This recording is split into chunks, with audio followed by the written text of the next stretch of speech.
দুইটার সময় শুইছে, শুইলে পরে যে আমিও একটার দিকে শুইছি, শুয়ে ঘুমাইছি। ঘুমাইলে পরে যে রাইতে এই আজানের টাইমে বলতেছে আমার মেয়ে, আব্বা আমার বাবু কই, আমার বাবু কই। আমি কইছি কাঠের তলে দেওয়া পড়ছে কিনা, এসব তো বলতেছি। বললে দরজাটা আমি এক ঘরক ছিলাম, সেই ঘর তো দরজা আয়া দিই আমার পাক ঘরে দরজা খোলা। এরপরে ভিতরে ঢুকছি, ঢুইকা আটয়া ভরিয়া শুইয়া দেখতেছি কাঠের নিচে আমার নাতি পাই কিনা। এইসব করতেছি, করলে পরে দেখি শিং কাটা তখন পরে আমি দৌড় পাইয়া আমি মসজিদে গেলাম। মসজিদে গিয়ে এক লোকের পাইছি, নুরমে করে নাম। তারা বললাম যে আমার নাতি চুরে হিংদে নিয়ে গেছে গা, তোমরা একটু এলাজ করো দিয়া মাইক দিয়া। এরপরে হ্যান থেকে দৌড়িয়া আবার গেলাম জায়দুল বাইরের বাড়ি।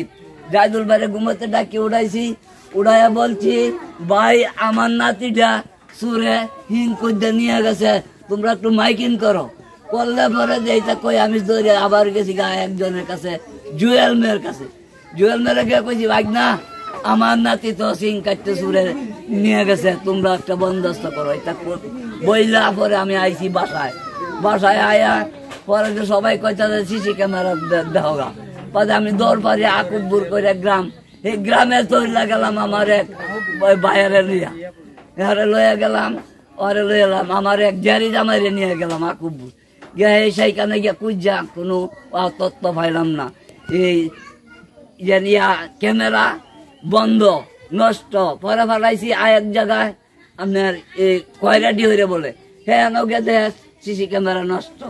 হ্যাঁ পরে দেখারা ঘুরে আইসে, আয়া বললে তো হিলিমিলু করতাছি, এই সেই করতাছি, কান্নাকাটি করতাছি, কেউ যায় আমি কি সমস্যা, গ্রামের মানুষের কান্নাকাটি করতাছি, এনাকে বলতাছি যে আমার। এখন যে আমরা একটা প্রশ্ন শুনতে পেলাম আপনাদের গ্রামে আসার মাত্র শুনতে পারলাম যে লীলগঞ্জ কোথাও একটা যে সন্ধান পেয়ে গেছে, তো এই সংবাদটা কে পাঠিয়েছেন বা কোথায় থেকে আসলো এই সংবাদটি?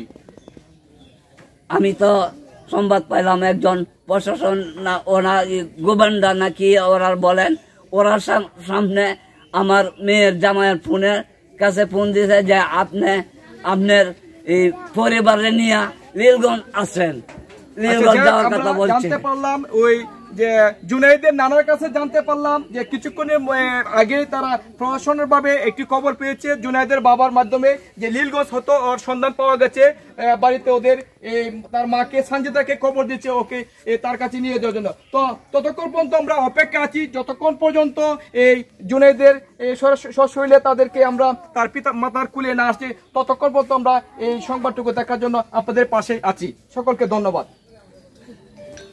দেখি না শুধু বাবুরে নিয়ে আপনার সন্ধ্যার থেকে আমার একটা বাচ্চা আছে, ওরা আজকে পরীক্ষা ছিল, ওরা 8টার দিকে পড়াইছি, খাওয়া দাওয়া করাইছি, আমার আব্বা আমার আম্মা খাওয়া দাওয়া করছি করে নিয়ে বাবুরে নিয়ে শুইছি। বাবু একটু অসুস্থ ছিল, বাথরুম করে ওরে একটু পর নেকড়া পাল্টাইতেছি, পাল্টানির পরে আপনার সজাকে বাবু ঘুমায় না, এই 1-1.5 পর্যন্ত সজাগ বাবু ঘুমায় না। এই চেষ্টা করতেছি, খাওয়াইতেছি, ঘুম পানির দিকে চেষ্টা করতে ঘুমায় না। আমিও সজাগ বাবুরে নিয়ে অনেকক্ষণ বসে খেলাধুলো করছি বাবুরে নিয়ে। তারপরে আপনার বাবুরে খাওয়া দাওয়া করাইছি 1টার দিকে। বাপের 2-3 বার ফোন দিয়ে দিচ্ছে রাত্রে, পরে 1টার দিকেও ফোন দিয়েছে। তারপরে বলতেছি তোমার পোলা ঘুমায় না এখনো। বাচ্চার বাবা কোথায়, কি প্রবাসী? না বাচ্চার বাবা কুমিল্লা ছিল, একটা বাইরে যাওয়ার জন্য দিছিল, 5 লাখ জমা দিছিল, ওটির সমস্যা হয়েছে, ওটি আনতে গেছিল কুমিল্লা গেছিল। কুমিল্লা পরে এখন এই খবর শুনে আজকে আইসে আবার। কুমিল্লা কতদিন যাবত মানে বাচ্চার বাবা আছে? কুমিল্লা আসিল শুক্রবার দিন গেছিল, এখানে 1 মাস ধরে বাচ্চার বাবা আমার কাছে। না এখানে 1 মাস ধরে আসছিল, আগে ছিল আপনার ঢাকা চাকরি ফুটপাতে আপনার কাপড় চোপড় নিয়ে দোকান বসে না, এই দোকানে চাকরি করতো। ওইটি ভাঙ্গে দিছে, 2 মাস ধরে বসা হতো। দিন বোনের বাসায় থেকে এসে কুমিল্লা, এখানে 1 মাস রয়েছে। এখানে 1 মাস থাকলে তারপরে ফোন আইছে যে তোমার পাসপোর্টের লেগে পড়ে হ্যাঁ বলতেছে আমি এই জায়গায় যাবো না, আমি আরেক জায়গায় মানে যাবো না। আমার কইতে আমি যে 50,000 জমা দিচ্ছি আর টাকাটা এটা জমা দিছি এদিকে কুমিল্লাতে আমি উঠায় নিয়ে গে পাসপোর্টটা এটি বললে যাইছে হ্যাঁ শুক্রবার দিন।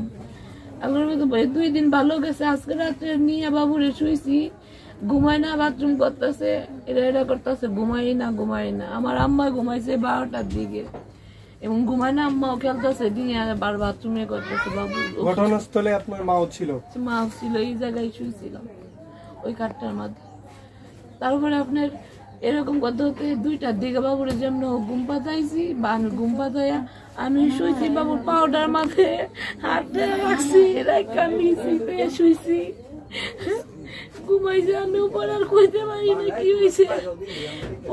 আপনি কয়টাই মানুষ খবর পাইছেন যে বাচ্চাটা? খবর পাইছি আপনার ফজর আজান দিব এই টাইমটা সময় পাইছে, ফজর আজান দিব দাঁড়িয়েছি অন্ধকার, সোজা করে দেখি বাবু নাই, আমরা ডাক দিছি আম্মা গো তোমার নাতি কই ভাইটা করছে, কারে তুলতে দেখতেছি ওই সাইডে সুপার তলে আমি দেখতেছি আমার শিক্ষা শুনে আমার আব্বা হে করতে আইসে, এনতে দরজা টেলা দিছে কুলা নাই, ওনতে দরজা টেলা দিতে কুলা কই কিনে বুঝে এনতে দরজা কুলা।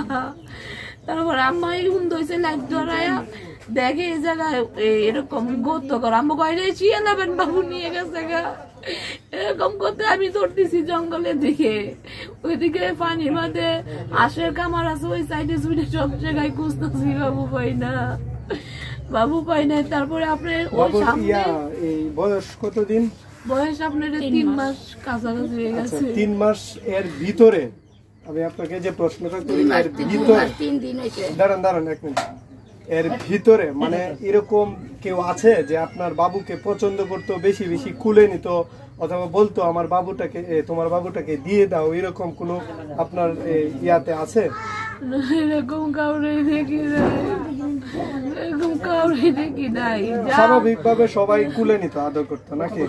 কুলে নিতে দেখি না, কিন্তু পাড়ার মানুষ আসতো, বাবু হয়েছে বলো দেখে গেছে, অনেক পাড়ার মানুষ হয়েছে নতুন দেখে যাইছে সবাই, একটু পর পরে হ্যাঁ আইতেই আছে। কি খুব আচ্ছা, এমনি কি আপনাদের কি কোনোদিন কেউ কোনো হুমকি দুমকি দিছে যে মূল্যবান জিনিস কেড়ে নেবো ইত্যাদি ইত্যাদি? এমন কেউ কিছু কয় নাই। আচ্ছা, আপনার কাছে যে আরেকটা প্রশ্ন থাকবে, আপনার বাচ্চার বাবা